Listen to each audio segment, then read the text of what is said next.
মোট বর্ণ কয়টি? 11টা 39 কত কি আসে?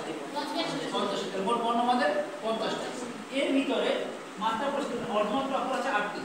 অর্ধমাত্রা অক্ষর কয়টি? 8টি। আর মাত্রা বেই 10টা।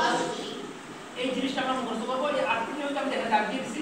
রি খ গ মূর্ধন্য ধ ধ প তালব্য। তিনটে দাগ দেওয়া আছে, মানে মনে রাখার জন্য। মানে রি খ গণ ধপস, মানে ধপস করে বিস্তার করে যাবে, তাহলে মনে থাকবে। ঠিক আছে? আর বলবেন না, একবার আপনি বিস্তার করবেন পড়তে পড়তে ধপস করে মনে থাকবে। মানে এটা মনে রাখার টেকনিক। যখন বলবো তখন আটা আলাদা আলাদা বলবো, কিন্তু মনে রাখার জন্য রি খ গণ ধপস 8টি অর্ধমাত্রা। আর মাত্রা মিলে আছে 10টি। এ ওই ও ও ও ইও খণ্ডতা অনুস্বার বিসর্গ চন্দ্রবিন্দু 10টি। এই দুটা জিনিস মুখস্থ করো সারা জীবনের জন্য। আমার লাগবে, যখন লিখতে যাবো আমার লাগবে।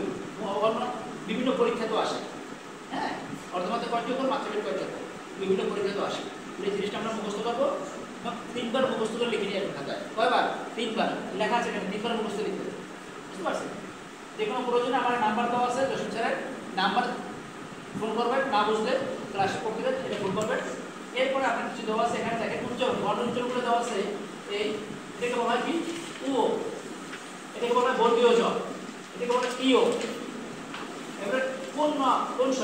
মূর্ধন্য ন মূর্ধন্য স, দন্ত ন দন্ত স, অন্তঃস্থ ঝ অন্তঃস্থ অ, বয়স্ন র অথবা রেফ র, তালব্য স, অনেক তালব্য স, তালব্য না, উচ্চারণ কি?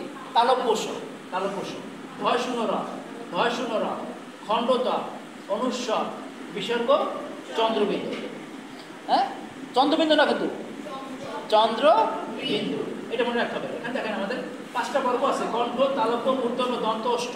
এই 5টা বর্গের মধ্যে প্রথম তৃতীয় অল্পপ্রাণ, মানে আস্তে উচ্চারিত হয়। দ্বিতীয় চতুর্থ মহাপ্রাণ।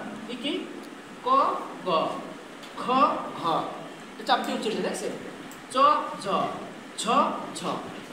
জাস্ট এটা শেখার জানার জন্য, এটা হাতে লাগার কিছুই না, এটা জানার জন্য আমরা দিলাম। তাহলে আমরা বর্ণ উচ্চারণগুলো শিখলাম এবং বর্ণের কয়টি মাত্রা, হ্যাঁ, অর্ধমাত্রা কয়টি অক্ষর, মাত্রাবিহীন কয়টি অক্ষর, এই দুইটা জিনিস আমরা শিখলাম। এটা খুবই গুরুত্বপূর্ণ, এটা আমরা মনে রাখবো। অর্ধমাত্রা এবং মাত্রাবিহীন যে অক্ষরগুলো, এটা আমরা মনে রাখবো। এরপরে আমরা টেকনিকে